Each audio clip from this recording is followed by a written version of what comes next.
wibuke kwezi umunsi w'isabato, iminsi 6 ujya ukora aba ariyo ukoramo imirimo yawe yose, ariko uwa karindwi ni isabato y'Uwiteka Imana yawe, ntukagire umurimo wose uwukoraho.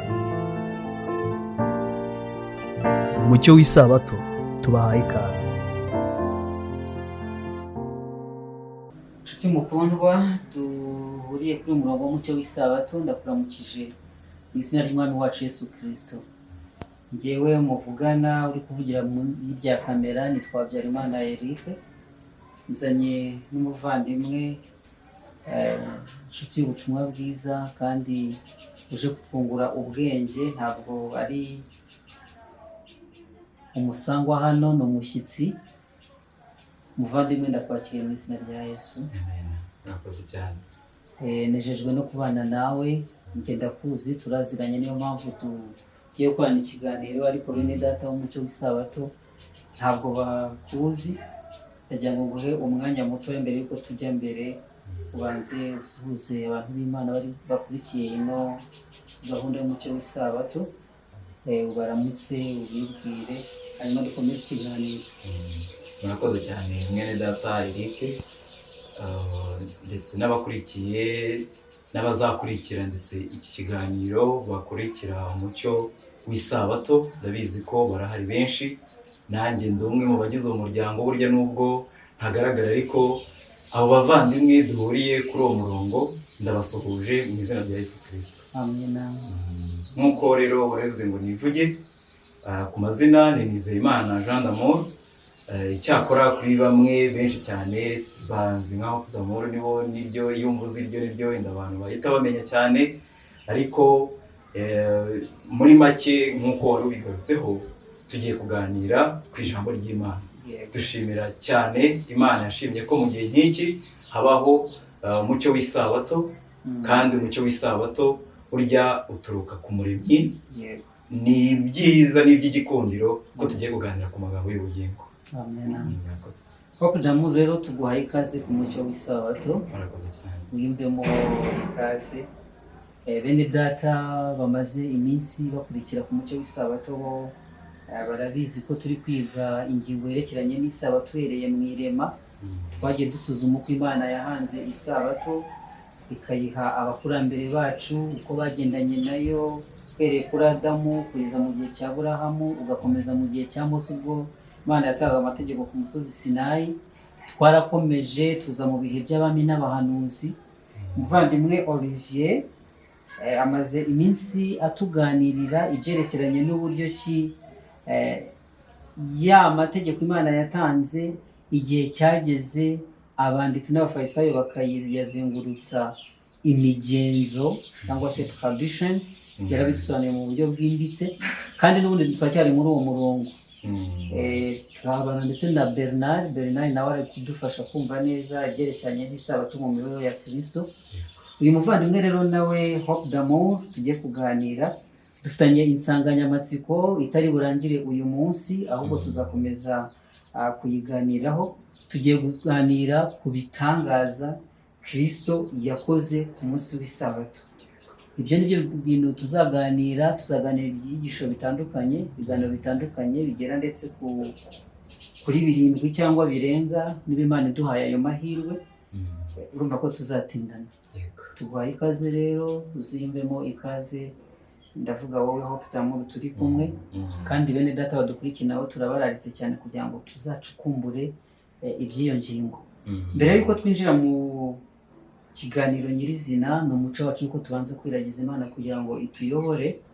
Ngiye kugusaba kugira ngo ubanze usenge, hanyuma tuze gufungura ikiganiro nyirizina. Murakoze cyane. Reka dusabe n'abadukurikiye bafatanye natwe, bace bugufi, twinginge Imana dusenge.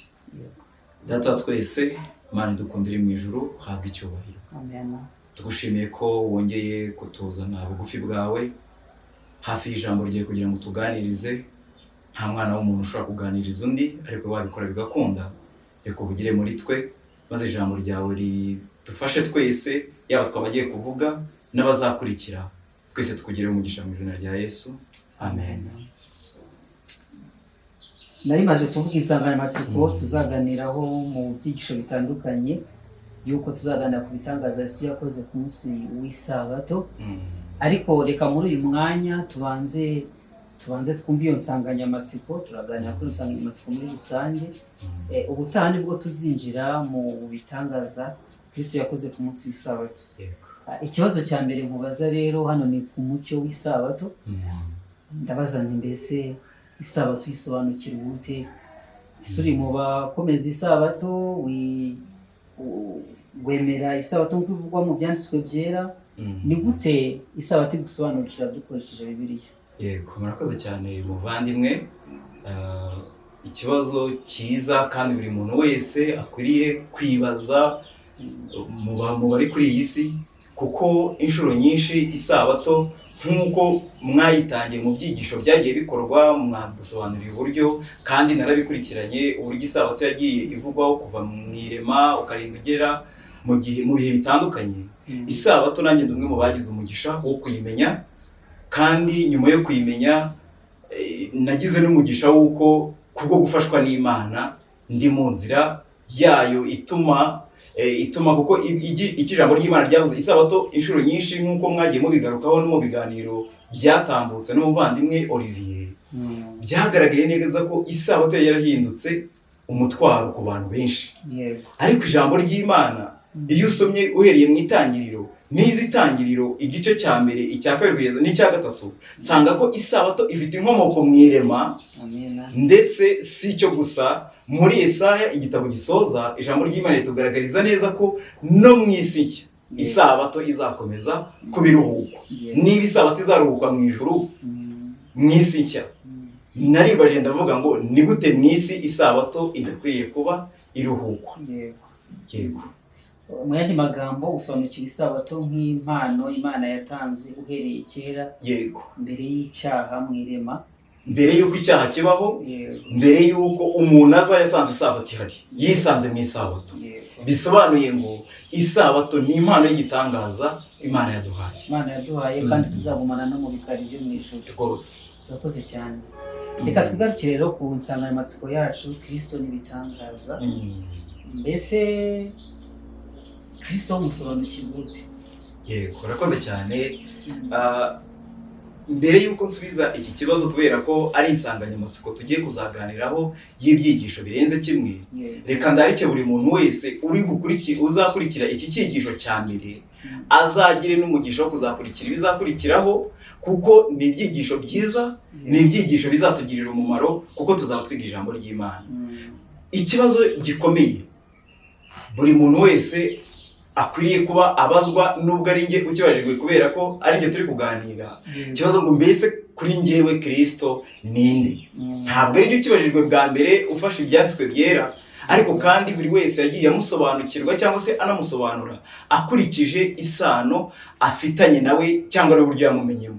Kuri njyewe icyo nakubwira kuri Kristo cyangwa se icyo amariye ubugingo bwanjye, buriya nicyo nahita nkubwira. Ntabwo ndi buze kubwira icyo amariye runaka, buri wese afite uko yagiye amusobanura bitewe n'uko yamubonye.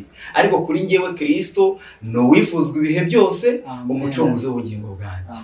Icyo kintu, gusobanukirwa icyo, naje gusanga ari ubumenyi buhebuje ibindi byose, atari ubumenyi nk'ibishyirwa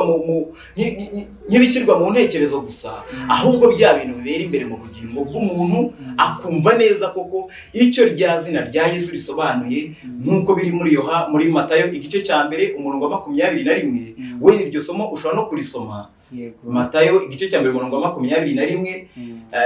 Iryo zina, gusobanukirwa icyo rivuze. Yego, wahadusomera. Handitse ngo azabyara umuhungu, uzamwite Yesu, kuko ari we uzakiza abantu be ibyaha byabo. Amen. Azitwa Yesu kuko ari we uzakiza abantu be ibyaha byabo. Umwe mu migisha abantu bose bari ku isi dushobora kugira, ni ukumenya ko izina rya Yesu Kristo rifite ubushobozi muri we yifitemo ubushobozi bwo gukiza umunyabyaha wese aho ava akagera nanjye. Amen. Ibyo birahita binjyana kuri cya kindi cy'ibitangaza nyine, gusobanukirwa Yesu nk'umukiza, Yesu nk'uwifuzwa ibihe byose, Yesu waje akora ibitangaza. Mbese ni uwuhe mugambi Yesu yari afite muri uwo murimo wo gukora ibitangaza. Ese tuvuze muri make n'ibihe bitangaza yatinzeho? Ese ni bwa bumaji abantu bakora kugira ngo bashiture imitekerereze y'abantu?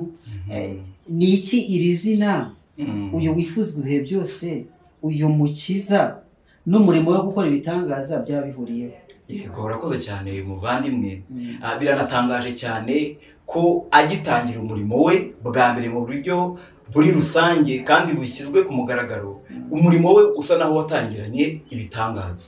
Yaratangiranye ibitangaza, ariko ntabwo bitangaje cyane, kubera ko iyo dusomye muri Yesaya igice cya 9 tuhabona ibintu bitangaje. Wenda reka dusabe n'abadukurikiye nabo abafite uburyo bajyeyo muri Yesaya igice cya 9 bavuga yego.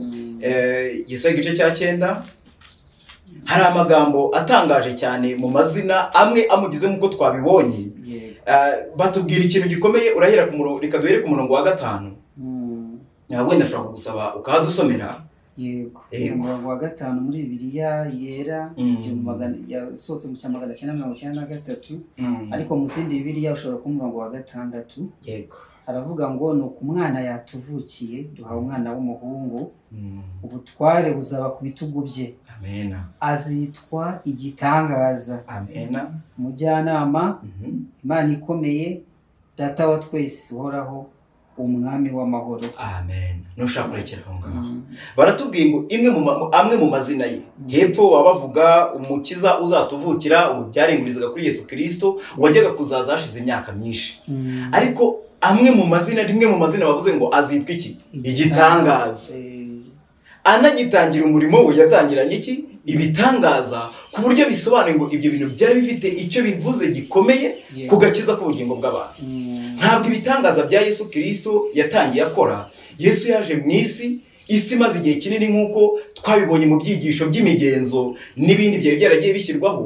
Abantu bari barageze ku mwanzuro w'uko gukira icyaha bidashoboka, bakabona ko no gukomeza amategeko y'Imana ari nk'ikintu kitageze gute kidashoboka. Barageze kuri uwo mwanzuro. Nyamara ibitangaza bya Yesu byari bigendereye ibintu bibiri.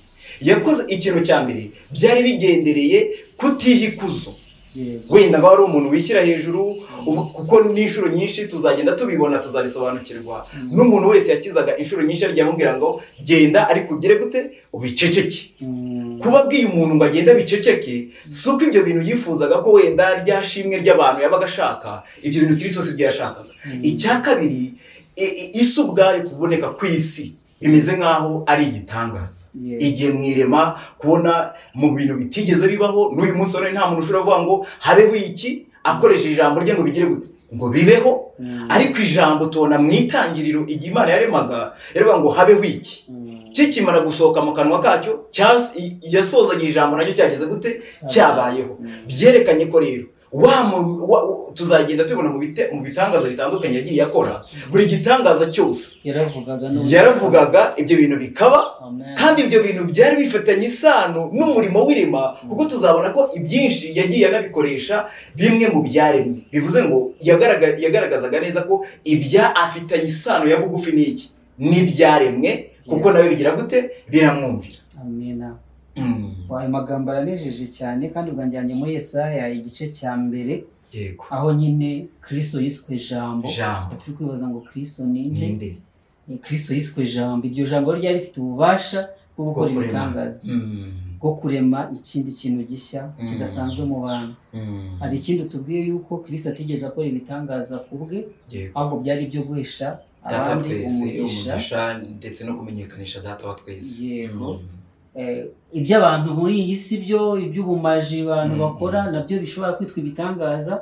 Byo biba ari byo kwihimbaza kubikora kugira ngo agaragaze ubudahangarwa bwe. Ariko ibitangaza bya Yesu Kristo n'abandi bose bagiye bagira ayo mahirwe yo gukorana nawe bagakora ibitangaza, ntabwo bigeze bakora ibitangaza bije kubakiza ubwabo cyangwa kubunganira ubwabo, ahubwo no kunganira abandi. Uzabona ko akenshi rwose byabaga ari byo kunganira abandi. Kandi noneho kuri we icyifuzo cye ari nacyo cyari cyaramukuye mu ijuru. Ntabwo Yesu ajya kuva mu ijuru ngo aze mu isi hari umuntu wamuhamagaye. Ubu bwe yitegereje abari mu isi, yabonaga ahantu icyaha kigejeje inyokomuntu. yari azi abababaye kandi byose bitewe n'iki? N'icyaha. Ntabwo umurimo wa Kristo ukomeye kwari ukugira ngo wenda abantu bakire gusa bagende nibarangiza bisubire muri ya mirimo yabo isanzwe. Kimwe mu bitangaza byashoboraga kunezeza umutima we bikananezeza ugikorewe ni ukubona ubugingo bwe bukira, bugakira icyaha, kuko ubugingo umubiri we wabaga ubabaye inshuro nyinshi. Kristo yifuzaga gukoresha cya kintu nk'uburyo buhendahenda wa muntu kugira ngo byibura ubugingo bwe bube mu biganza bya Kristo. Amagambo araryoshye. Hari akako hasi twajyaga turirimba kera, sinzi niba wemeranwa nako. Yego. Kavuga ngo ikiganza cya Yesu kiracyakora ibitangaza. Ibyo bintu ni ukuri n'uyu munsi. Urabyemera yuko ibitangaza ibyo bintu ni ukuri 100%? Abakurikiye umucyo w'isabato bifuza gukorerwa igitangaza bababwira yuko n'ubu bagikorerwa. Icyo gitangaza n'aka kanya tuvugana, kuko nk'uko twabibonye ni ijambo, kandi iryo jambo rwose ntiriri kure yacu, riri bugufi y'umuntu wese kugira ngo rikore icyo gitangaza n'ubundi ryakoze mu irema, sibyo? Rikagikora ahari ari mu isi hano ubwo yari ahari ahibereye mu buryo bw'umubiri. N'uyu munsi wa none iryo jambo rye riracyakora ibitangaza mu mitima y'abahungu n'abakobwa b'Imana. Byamaze no kugaragara ko Yesu we yiyita igitangaza. Imana yageze byanze bikunze igitangaza ni igitangaza, Imana ikomeye. Ibyo bintu byombi kuba bigendana, kuba ari Imana ikomeye ari igitangaza, ahageze igitangaza kirakoreka. Kugira ngo n'umuntu ukurikiye umucyo w'isabato ataza gutegereza igitangaza akakibura, ndifuza gusobanura igitangaza. Yego. Mbese igitangaza ni iki dukurikije umucyo wa Bibiliya? Mbese igitangaza cyaruta ibindi umuntu yategereza ni ikihe? Yego. Hari nyine turabona muri Bibiliya inyanja icikamo kabiri, tukabona Petero agenda hejuru y'amazi, tukabona ibintu bikomeye cyane, Yesu atubura imigati, ahagurutsa ibirema bikagenda.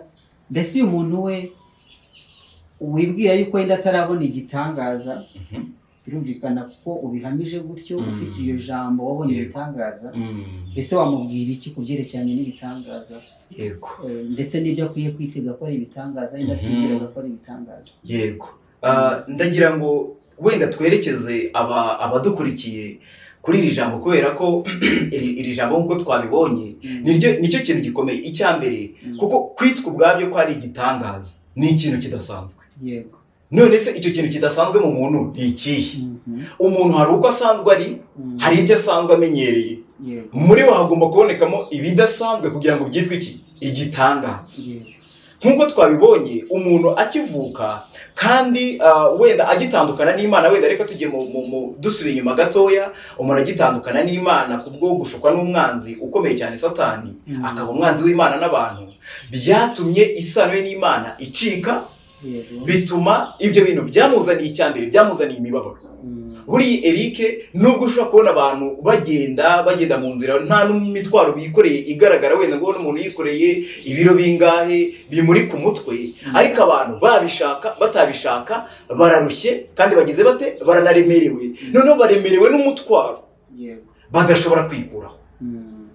Igitangaza gikomeye cyane gikomeye ni ukubona wa mutwaro umuntu yikoreye we ubwe yiyiziho, n'abandi bantu bashobora kuba batabona, kubera ko hari abantu wenda iyo umuntu yarwaye, ndavuga indwara y'umubiri, inshuro nyinshi aba agaragaje ibimenyetso by'uko burya akeneye ubufasha. Akeneye ubufasha bw'umuganga cyangwa se bw'abamwitaho. Ariko hari abantu barwaye indwara zimwe zizwi, izindi zikaba zitazwi, cyangwa se beneza akaribo bagize bati akaribo bazizi. Nyamara nk'uko twabibonye ko igihe Yesu Kristo yazaga mu isi nta wamuhamagaye, yari azi neza ko hari abantu barwaye bizwi. Ibyo ngibyo tubibona muri Bibiliya, hari abantu babaga barivuje, barakoze ibintu byinshi, bagatanga imitungo yabo igashira. Abo bantu bose Yesu Kristo yari abizi ko bari mu isi. Ariko hari abandi bantu yazirikanye, ngira ngo wenda musabe ujye muri Matayo igice cya 11, ujye ku murongo wa 28, kuko turakibaza ngo none umuntu udukurikiye muri aka kanya akwiriye gutegereza ikihe gitangaza gikomeye, kandi icyo gitangaza kigomba kuboneka mu bugingo bwe uko byamera kose. Matayo igice cya 11 umurongo wa 28, uratugereza ku murongo wa 9 cyangwa no 30 nabyo usomye nta kibazo ntacyo twaye. 11:28 reka dusome. yego. Mwese abarushye n'abaremerewe nimuze munsange ndabaruhura. Amena. Ayo magambo yavuzwe nande? Na Yesu. Ubwe rero yaravuze ngo mwese abarushye n'abaremerewe nimuze munsange ndagira gute? Ndabaruhura. Harimo nanjye. Bivuze ngo nanjye ndimo, n'uyu muntu dukurikira wagize ati nawe arimo, kandi iki gitangaza noneho yifuza kugira ate? Kuki dukorera? Mwemere kuba abagaragu banjye munyigireho kuko ndi umugwaneza kandi noroheje mu mutima, namwe muzabona uburuhukiro mu mitima yanyu. Amena. Nushake uburekera aho ngaho. Ese ko Yesu Kristo atubwiye ngo nituze tumusange araturuhura, bivuze ngo abantu twikoreye imitwaro, sibyo? Kandi aho iyo mitwaro iri nta gitangaza kigize gute? Nta gitangaza gihari. Yego. Ariko aravuze ngo ndifuza kubaha uburuhukiro kubera ko mu mitima ubwo buruhukiro nibugize gute? Ntibuhari. Ariko yifuza kubutanga, ni munsange ndabaruhura, kandi nimungeraho nzabaha uburuhukiro mu mitima. Ese abantu bwo kuburuhukiro bwo mu mitima barabufite? Ku buryo noneho icyo gitangaza kizakora si iki? Azakora si ikindi, ubwe arifuza kuza mu mitima yabo, kuko iryo jambo ryitwa ngo uburuhukiro bufitanye isano n'iyi ngingo ndetse n'uyu murongo bari gukurikiraho witwa umucyo w'iki? W'isabato. Isabato ivuga iki? Uburuhukiro cyangwa ikiruhuko. Icyo kiruhuko rero, icyo kiruhuko Imana ntabwo yakiremye ku munsi wa mbere w'irema. Ikiruhuko yakiremye ku munsi usoza imirimo yayo y'irema. Bivuze ngo ku musozo w'irema Imana yashyizeho iki? Ikiruhuko irangije umurimo. Yifuza kugira imirimo irangiza mu mitima y'abantu, cya gitangaza noneho kikaboneka, abantu bakagira uburuhukiro mu mitima yabo, kubera ko icyaha cyacecekeshejwe mu bugingo bwabo. Amen. Niba numvise neza, nuko igitangaza gikomeye kuruta ibindi nuko Kristo aboneka mu bugingo bwa muntu, akamutandukanya n'icyaha cyamubase kikamuzanira ububata. Ibi bintu dukwiriye kubyumva cyane, kubera ko rwose ububata abantu turimo turi abahamya buko tudashobora kubwikuramo. Niyo mpamvu hari hakenewe indi mbaraga, n'uyu munsi haracyakenewe indi mbaraga ikora icyo gitangaza, ikarema bundi bushya ya mitima. Imitima yamenyereye gukora icyaha, yamenyereye guhengamira ku kibi, noneho ikaremwamo icyiza, cya kindi idasanzwe ifiteho amakuru. Urugero, iki kintu kubera ko umuntu atabasha kukikorera, nk'iyo dusomye muri Matayo igice cya 24 umurongo wa 42, nawe byongera kutugarura. Ese Yesu Kristo wenda Matayo igice cya 24 22 umurongo wa 42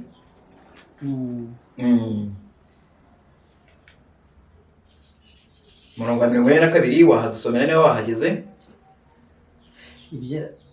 Reka nsome guhera ku murongo wa 41. Yego. Abafarisayo bagiteranye, Yesu arababaza ati ibya Kristo murabitekereza mute? Ni mwene nde? Iki kibazo reka twongere tukibaze. Ibya Kristo, icyo kibazo yakibajije abafarisayo bari bateranye, arabaza ngo ariko mwebwe ibya Kristo murabitekereza mute? Ni mwene nde? Yigeze anabaza Petero igihe kimwe muri Matayo igice cya 16, wenda abantu bazabisoma. Arabaza ati ariko mwebwe iyo mugiye muri rubanda ko ari mwe mubana nabo, mwumva bavuga ko ndindi, sibyo? Abantu bagira ngo ndindi. Iki kibazo yababajije cyarantangaje muvandimwe Eric, igihe yabazaga Petero icyo kibazo. Wenda reka naho tuhasome kubera ko bifitanye isano. Igice cya 16 cy'ubutumwa bwiza bwanditswe na Matayo, umwe mu bigishwa be, n'ubundi turera ku murongo wa 13. Handitse ngo Petero ahamya ko Yesu ari Kristo. Amen. Ibyo bintu Petero yarabihamije, ariko ku murongo wa 13 handitse ngo nuko Yesu ajya mu gihugu cy'i Kayizariya na Filipo, Kayizariya ya Filipo, abaza abigishwa bati abantu bagira ngo umwana w'umuntu ninde? Ibyo bibajije abigishwa be, ba bandi yaratoranije, noneho batari rubanda. Ese yo mwumvise rubanda bavuga ko Kristo ari inde? Ari kumwe n'abanditsi bamwe bari bahagarariye iby'iyobokamana muri icyo gihe. Ariko ariko mwebwe mutekereza Kristo, ibya Kristo mu bitekereza mute? Ni mwene nde? reka twumve igisubizo batanze. Umurongo wa 14 baramusubiza bati bamwe bagira ngo uri Yohana Umubatiza, yego, abandi ngo uri Eliya, abandi ngo uri Yeremiya, cyangwa ngo uri umwe mu bahanuzi. Ibyo ni by'abantu muri rubanda. Iyi nkuru yari yarakwiriye muri rubanda kuri Kristo, ari niyo makuru abantu bari bafite kuri nde, kuri Yesu. Ariko hari ikintu cyantangaje muri ibi bintu. Biratangaje cyane ko igihe Yeremiya yari yaratumwe nande? Yari yatumwe n'Imana, n'undi yari yaratumwe na Kristo nk'umuhanuzi. Yaba Yohana Umubatiza uyu nguyu yari yariswe ko ari we uzateguriza Kristo, yari wagomba gutegura inzira, ijwi ry'urangura mu butayu, yari integuza ya Kristo. Nawe ubwe ubutumwa bwe ntabwo bwari bwaravuye ku muntu, n'ubundi bwari bwarakomotse ku Mana. Aba bantu bose uko bigaragara bamubonye, babonye uko byamera kose, oya babonye isano ya bugufi imuhuza na Eliya, imuhuza na Yeremiya, bakabona isano imuhuza nande na Yohana Umubatiza. Bivuze ngo ubutumwa n'uwabutumye bombi bari bagize bati barasaga kuri rubanda. Ntabwo Yesu yaje ari mushya, kuko babonye uwo murabata, ariko biragaragara ko ubutumwa Yohana yavuze burahuza n'ubwande n'ubwa Kristo. Bivuze ngo yaba mu bahanuzi ndetse no mu ntumwa bose nta n'umwe ibyo bigishaga cyangwa se ubutumwa bwabo bwose bwabaga buturutse kuri imwe. Niyo mpamvu harimo uguhuza kwa bugufi. Ariko barabahindukirana bati none se mwebwe, hano ibyo ko ari byo muri rubanda, mwebwe muvuga ko Kristo ari inde? Bo baramubwira bati, arabaza ati none mwebweho ubwanyu mugira ngo ndinde? Niko Simoni Petero aramusubiza ati uri Kristo umwana w'Imana ihoraho. Amen. Iki cyari ikintu gitangaje cyane, kuko ibi bintu byasaga naho bigiye kuvuguruza imyumvire yariho muri rubanda, kuko nk'uko twabibonye mu byigisho n'umuvandimwe Olivier, twabonye neza ko abigishwa abafarisayo n'abandi n'abanditsi ntibemeraga ko Kristo umurimo ari gukora uhuza n'imigenzo yabo. Bavuga ko ahubwo agenda anyuranya icyakora ni byiza, yanyuranyaga n'ibyawe. Ariko abamwitegerezaga babonaga atarigeze anyuranya n'abahanuzi n'intumwa zose yari yaratumye. Bivuze ngo ikibazo nticyari Kristo, ikibazo bari abo bantu bandi. Ahubwo ikibazo, reka twongere tukibaze abadukurikiye, ese wowe udukurikiye, wowe ibya Kristo ubifata gute? Ubibona koko bisa naho bivuguruzanya n'ibyo wowe usanganwe? Niba ubona ibya Kristo, turavuga iri jambo, niba ubona iri jambo hari aho rikugonga, ikibazo si iri jambo, uko byamera kose ikibazo ni wowe. Yego. Wenda unkundire dusome amagambo ari mu gitabo cyitwa Rengera Ubuzima. Aya magambo ari mu cyigisho cya 38, icyigisho cya 38 kivuga ngo ubutunzi butangaje bw'ubumenyi nyakuri. Ubumenyi nyakuri, hari ubumenyi nyakuri ariko hakaba n'ubumenyi bupfuye. Kuri ubumenyi nyakuri hari amagambo avuga ngo ikibazo kirusha ibindi agaciro ni iki, ngo ibya Kristo ubitekereza ute? Amina. Twagiye twibaza ibibazo byinshi mu buzima bwacu, nk'uko twabonye ko rimwe mu mazina ya Kristo nuko azitwa Yesu, ari nawe uzakiza abantu be ibyaha byabo. None uyu muntu, buri muntu wese aba akwiriye kwibaza ngo mbese iki kibazo yarakibajije kandi n'igisubizo cyagize gute? Cyarabonetse? Iki kibazo buri muntu wese akwiriye kukibaza kandi akanashakira igisubizo mu bugingo bwe. Niba iki gisubizo koko cyaragize gute? Cyarabonye iki kibazo, cyarabonye igisubizo, kuko kudatekereza ibya Kristo kandi tubonye ko bifitanye isano n'ubugingo, rwaba arimo igihombo gikomeye. Ubumenyi rero dukeneye kubwunguka, dukeneye kubugira atari ubumenyi buhunikwa mu bitekerezo, ahubwo buhinduka imibereho yacu. Baravuze ngo abantu bose bakira Kristo ngo ababere umukiza, abaha imbaraga yo guhinduka abana b'Imana. Amen. Wa muntu wari utuwe ari umwanzi w'Imana, wa muntu wari usanzwe afitanye isano ya bugufi na Satani, noneho ahinduka umwana w'Imana ufite uburenganzira bwose ku by'ubugingo buhoraho. Ahabwa uburenganzira iyo witwa umwana w'Imana, nyine kwitwa umwana w'Imana. Kandi na Yohana yarabivuze muri Yohana igice cya 12 aravuga ngo icyakora abamwemeye bose bakizera izina rye yabahaye ubushobozi bwo kwitwa iki? Abana b'Imana. Uko kwitwa abana b'Imana biturutse ku kumumenya ariko binyuze mu nararibonye bihesha umuntu uburenganzira bwo guhabwa ubugingo buhoraho. Buri munsi rero dukeneye ko atwiyereka, dukwiriye gukurikiza icyitegererezo cye cyo kwiyanga no kwigomwa. Bizadusaba ko hari umugabane w'ibyo ijambo ry'Imana ritubwiye ahangaha. Iki kibazo kukibonera igisubizo ni uko Kristo yifuza kuremererwa muri twe imbere, akaduha bwa buruhukiro, akaduha isabato. Yego, urakoze kutwereka igitangaza kiruta ibindi mwene data udukurikiye na mushiki wacu babasha kwifuza kwakira, kwari kwakira Kristo mu bugingo bwabo kugira ngo abakize umutwaro w'icyaha, abahe uburuhukiro nyakuri, isabato mu mitima yabo. None ndibaza ikibazo, dusubiye kuri ya nsanganyamatsiko dufite yerekeranye n'ibitangaza na Kristo, kuki Kristo yakundaga gukora ibitangaza mu murimo we? Umurimo we waranzwe n'ibitangaza hano ku isi, ni kubera iki? Urakoze cyane muvandimwe kuri iki kibazo, kandi gifite ishingiro buri muntu wese akwiriye no kukibaza. Nk'uko twabonye ko atangira umurimo we yawutangiranye ibitangaza. Kubera iki ibyo bintu byagiye bikunda kubaho kenshi? Nk'uko abantu basubije amaso inyuma nabo ubwo bakirebaho bakisuzuma, icyaha cyangije imikorere y'umuntu yose uko yakabaye, yaba ingingo zumva, bya byiyumviro byose uko ari bitanu byarangiritse ku buryo byasaga naho nawe se yaje asanga mu isi hari impumyi, izo ntizabashaga kumureba. Yaje asanga hari abafite ubumuga bwo kutumva, abo nabo ntibabashaga kumva ijwi rye. Hari abari bafite ubumuga bugiye butandukanye byo kutagenda. Ibyo bintu byose byari ibintu bishishikaje umurimo we kugira ngo byibura ategurire iyo mitima kubonaho ijambo noneho ry'ubugingo rizahagarara mu mibereho yabo. Icyo kintu cyari ngombwa ko kibanza gukorwa, ndetse yewe iyo dusomye muri cya gitabo twakoresheje n'ubundi irengero ubuzima mu gice cya mbere, harimo amagambo avuga ku impamvu Yesu yakoraga ibitangaza cyane. Kuri paje yawe ya 5, igice ni icya mbere, igitabo cyose waba ufite, paje ya 5 haranditse ngo Yesu yakoreshaga igihe kinini avura abarwayi kuruta icyo yamaraga yigisha. Urumva ko umurimo we munini yaraje yita ku bubabare bw'abantu. Ibi bintu byankoze ku mutima, kwibaza ukuntu we avuye mu ijuru, sibyo? Mu ijuru nta ndwara zibayo, sibyo? Ariko aje mu isi asanga abantu icyaha cyangije imibiri, ku buryo ya mibiri ikeneye kwitabwaho mu bundi buryo kurenza uko amagambo y'umuntu ashobora kuba yabikora. Ibitangaza yakoze byahamije ko atazanywe no kurimbura abantu, ahubwo yaje kubakiza. Amen.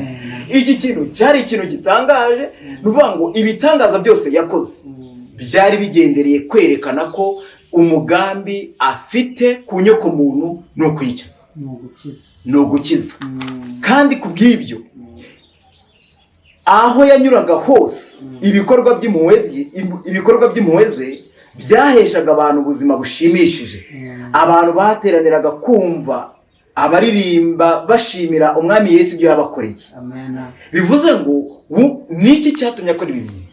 Abantu bo iyo yabaga akijije umuntu umwe, cya gitangaza mu bugingo bwe kibonetse, abantu bazirikana iki? Abantu hafi ya bose Yesu yakizaga yaramubwira ngo genda, ibyaha byawe ugize gute urabibabariwe. Bivuze ngo umutwaro ukomeye cyane ubugingo bwabo bwabaga bufite ntabwo yabaga ari indwara mu by'ukuri nk'indwara y'umubiri gusa, nubwo yabaga imubabaza kandi bikamugera ku mutima, ariko icyo kintu cyakorwaga. Yesu ntiyakizaga umubiri ngo asige n'umutima, byose byarakiraga. Noneho wa muntu agahinduka umuvugabutumwa mu cyimbo cyaho we atashoboraga kuba yagera niba ari gukorera ahangaha umurimo. Ndavuga Kristo.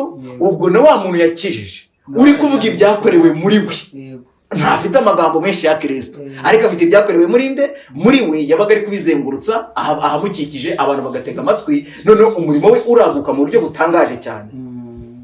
Ijwi rye niryo rya mbere abantu benshi bategeye amatwi. Urumva niba abantu bari bamaze igihe kirekire batagira batumva, kandi izina rye niryo jambo rya mbere abantu bavuze kuruta ndi, kandi niwe muntu wa mbere abantu barebye kuruta abandi. Yari nk'isoko y'ubuzima ihesha abantu ubugingo n'umunezero. Abantu bari baheze mu mwijima babonye umucyo mwinshi. Amen.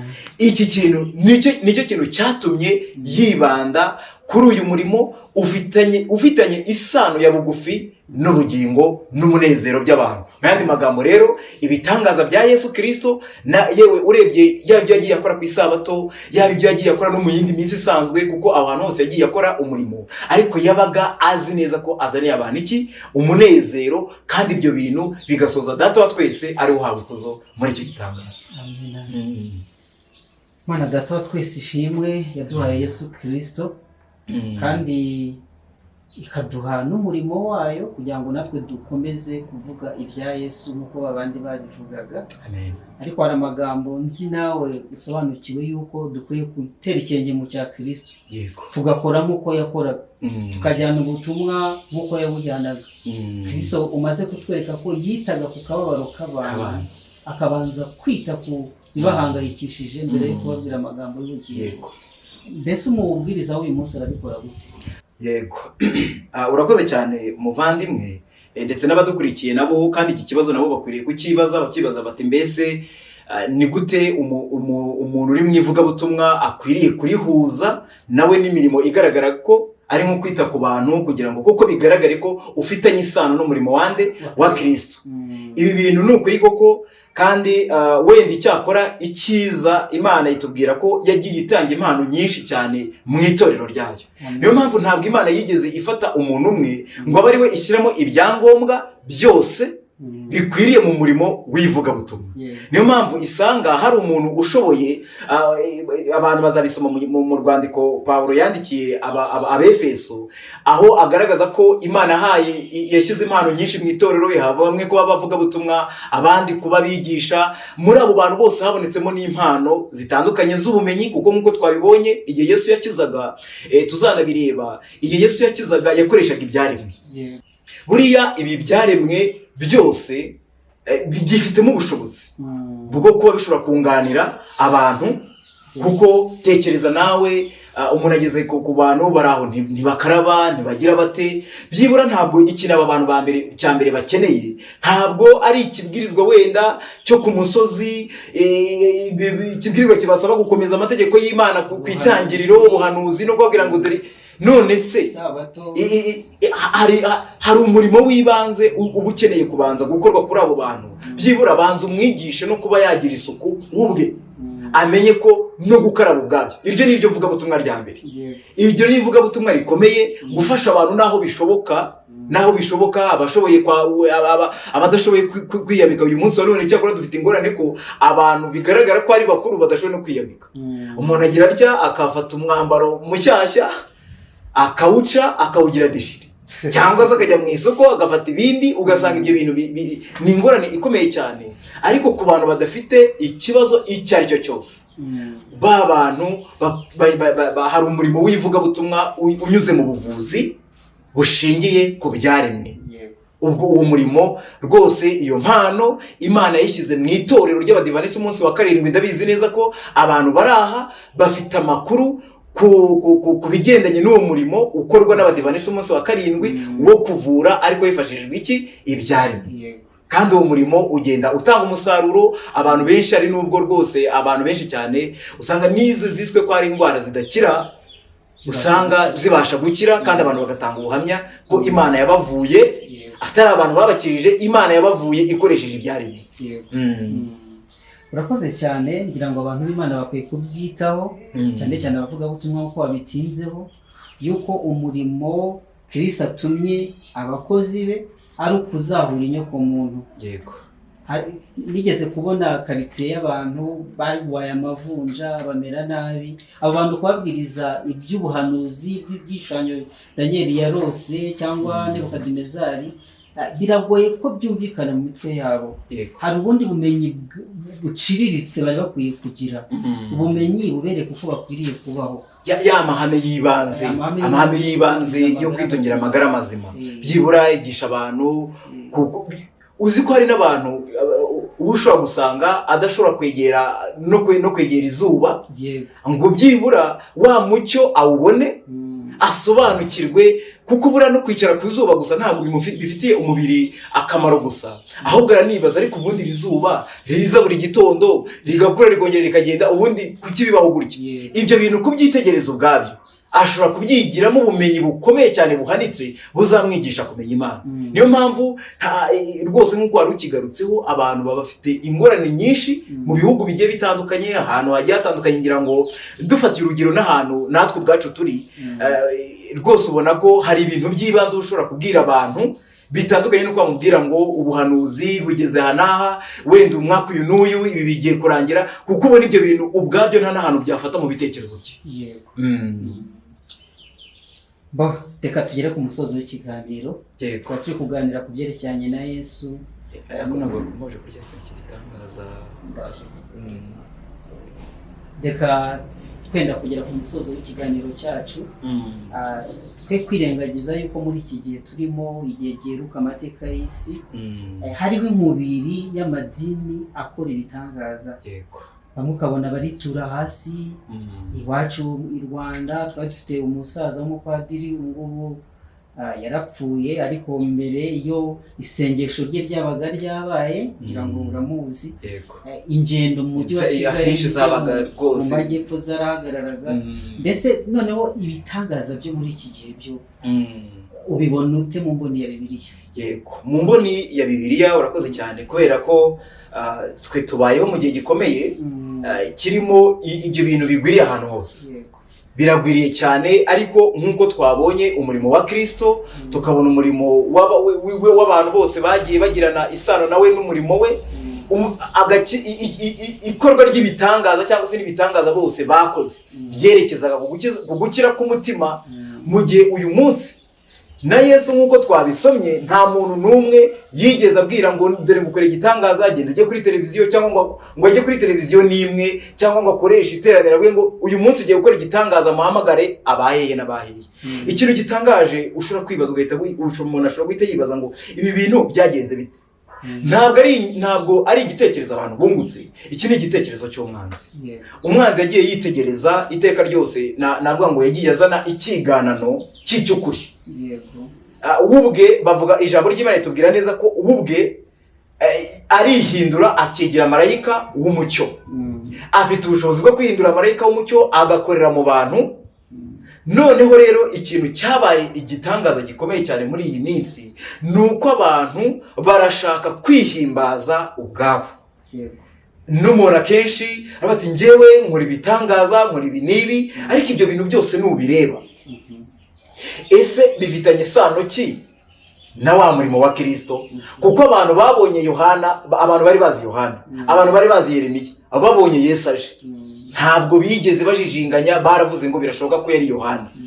Ariko biratangaje ko uyu munsi umuntu araza ati ndirukana abadayimoni, ndakora ibi n'ibi, ndakora ibi n'ibi. Ibyo bintu n'ubundi arimo arabikora mu izina rye.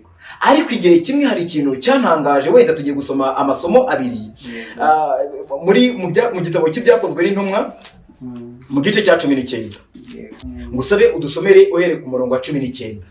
Murongo wa 19 11 igice cya 19 murongo wa 11, uhereye ku murongo wa 11. Murongo wa 11. Yego. Kandi Imana yakoreshaga amaboko ya Pawulo ibitangaza bikomeye. Amen. Ndetse bashyiraga abarwayi ibitambaro n'imyenda bivuye ku mubiri we, bagakira indwara zabo, abadayimoni bakabavamo. Urabona ko uyu murimo Pawulo yakoraga n'ubundi uhwanye n'uwo Yesu yagiraga ate yakoraga. Bivuze ngo hari isano ya bugufi y'umurimo wa Kristo n'umurimo wa Pawulo. Ngaho dusomera imirongo ikurikiyeho. Murongo wa 13. Ariko inzererezi zimwe zo mu Bayuda nazo zirukanaga abadayimoni, zihimbira kuvuga izina ry'umwami Yesu ko ku batewe n'abadayimoni zitinda, bategetse mu izina rya Yesu uwo Pawulo avuga. Kandi hariho abahungu 7 b'Umuyuda witwaga Skewa, umwe mu batambyi bakuru, bagenzaga batyo. Yego. Bukeye dayimoni arabasubiza ati Yesu ndamuzi, na Pawulo ndamumenya, ariko mwebweho muri bande? Ushaka kubona icyaho ngaho. Ikibazo ni iki ngiki. Yego. Pawulo arimo arakora wa murimo twabonye. Yego. Ariko habamwe ikibazo. Pawulo umurimo ari gukora ni umurimo w'ukuri, ni umurimo wa Kristo. Ariko hari n'inzererezi zo mu Bayuda, hari abantu benshi, isi nyanyagayemwo abantu benshi b'inzererezi badafitanye isano na Kristo, ariko barimo barakora ibitangaza bifashishije izina rya Kristo. Aha hantu bihimbira kuvuga ariko izina rya Yesu. Biratangaje cyane ko cya kibazo twibajije ngo mbese ibya Kristo mubitekereza mute? Yesu Kristo ninde? Dayimoni arareba, kuko ijambo ry'Imana ryatubwiye ngo abo bantu barabirukanaga nabo bakagenda, ariko igihe kiragira aba bantu bakomeje kudutera ubwoba, bakomeje kujya batwirukana tukagenda umunsi ku wundi. Kupa icyambere Yesu we turamuzi, kandi koko abadayimoni bazi Yesu kuko babanye nawe mu ijuru mbere yuko bahinduka abadayimoni. Bitwaga abamarayika, bamanukana na Satani igihe bigomekaga mu ijuru. Bivuze ngo rero Yesu Kristo bagize bati baramuzi, tuzanabibona, kuko ndetse ubwo ibyo bo bazi. Abantu uyu munsi none n'abadukurikiye abenshi ntibabyemera, bo barabaze ese Yesu Kristo uje kuturimbura igihe cyacu kitaragera? Bazi ko igihe cyabo kizagera bakarimbuka. Ariko tekereza ukuntu isi ya none yabwiye abantu ko umunyabyaha atazarimbuka, kandi icyakora koko umunyabyaha wakorewe cya gitangaza cyo kwakira Yesu Kristo mu bugingo bwe, uyu munyabyaha ntazarimbuka, kuko afite ubugingo, ni umwana w'Imana, ntakiri umwana wo kurimbuka. Ahubwo icyo gitangaza gikwiriye gushakirwa mu mibereho yacu.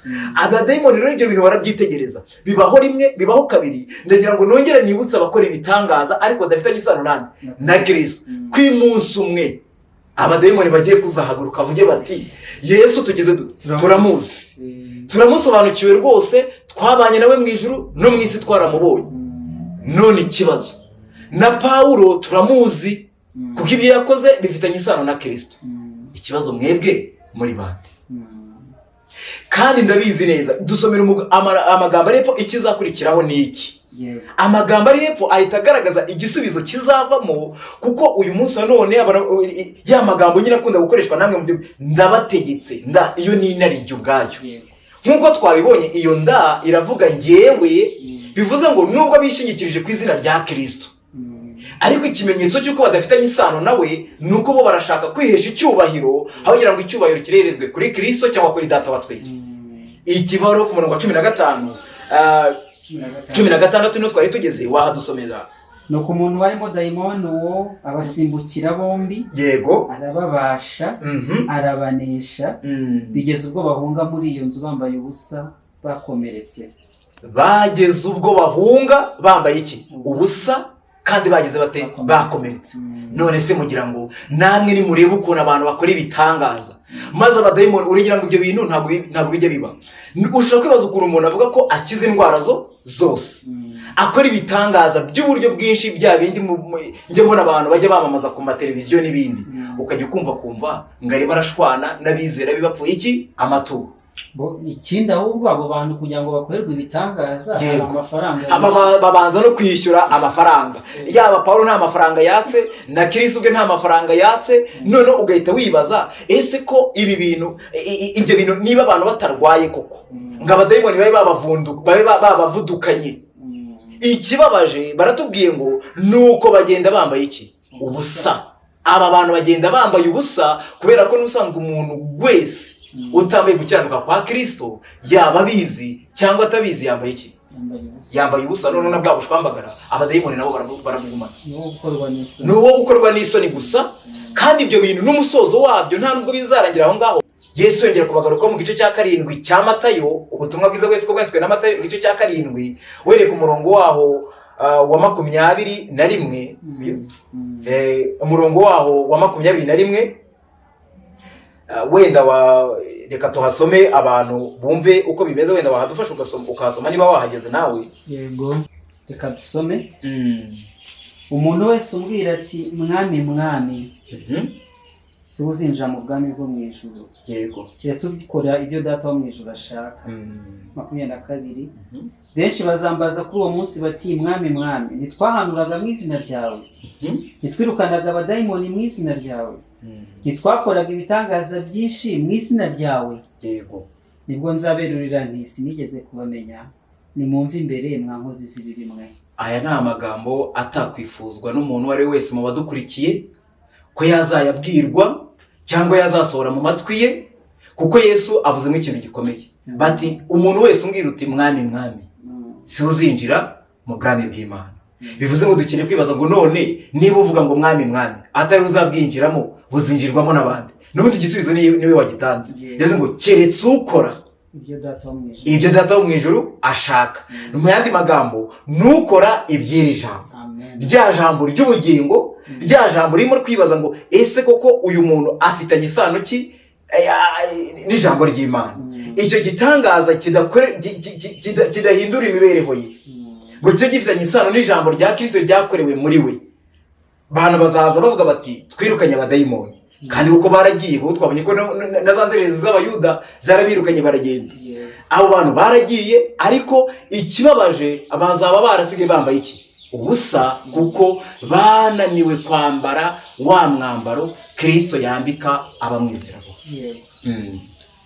Murakoze cyane, kandi ndagushimiye mwene data ku bw'iki kiganiro cya mbere cyasuzumaga ibyerekeranye na Kristo n'ibitangaza yakoze.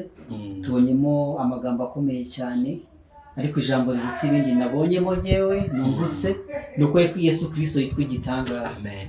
Ubwo tugiye gufata umwanya tuganira ibya Yesu, kandi tuganira n'uburyo ari igitangaza, n'ibitangaza yiteguye gukora mu bugingo bwacu. Amen. Tumaze kubona yuko we atihimbazaga, ahubwo yakoraga byose kugira ngo ahamye ko aje gukiza inyokomuntu. Urakoze rero kutwungura ubwo bwenge bukomeye bwo mu ijambo ry'Imana. Ntabwo twinjiye mu by'isabato uyu munsi, ariko nabyo babituganirijeho ko bya bitangaza bigambiriye guhesha umuntu ikiruhuko nyakuri cyo mu mutima. Kristo akamuruhura, akakira icyo kiruhuko, akakira iyo sabato ariyo Kristo. Tuzakomeza kuganira rero, bene data bari bakurikiye iki kiganiro, twongeye kubareka kugira ngo tuzabane no mu bindi biganiro nk'uko babikomojeho. Rero sinzi niba hari ijambo ufite wakongeraho tujya ku musozo, hanyuma kandi numara kudusoreza udusengere, hanyuma dutandukane. Murakoze cyane. Reka turarike abadukurikiye n'abandi bose wenda mu buryo bakurikiye ikiganiro cyose uko cyatangiye, rwose tubararikire kugira ngo iki gitangaza twabonye, izina rya Yesu Kristo riboneke mu mibereho yacu. Iki gitangaza kiboneke cyo gukira k'ubugingo bwacu, kuko nicyo kintu cyamuzanye. Icya kabiri, ntabwo azadukorera icyo gusa, ahubwo azaduha no kwambara umwenda w'igitare mwiza. Wa mwambaro noneho abadayimoni n'incakura zose zindi, uburyo bwose Satani ashobora gukoresha badashobora kutwambura, kuko ni umwambaro umuntu atambikirwa mu isi, ahubwo ijuru niryo ribumwambika. Uwo mwambaro rero abantu bazasoma wenda mu gitabo cy'Ibyahishuwe igice cya 19 umurongo wa 6, havuga ko rwose ahawe kwambara umwenda w'igitare mwiza utangirika. Uwo mwambaro nifuje ko buri muntu wese yawambikwa n'ijuru kubwo kumenya ubutunzi butagira akagero ari bwo Yesu Kristo. Amen. Kadusenga Imana. Data wa twese, Imana iri mu ijuru, turagushimye nanone uhabwa icyubahiro. Amen. Wabanye natwe muri iki kiganiro, kandi tubonye igitangaza gikomeye wifuza mu bugingo bwacu, no gukira kw'imitima yacu.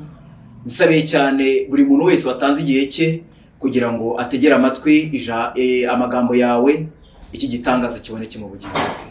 Uduhe kwambara uyu mwambaro wo gukiranuka kwawe, kandi udutandukanye n'ibidutandukanya nawe byose.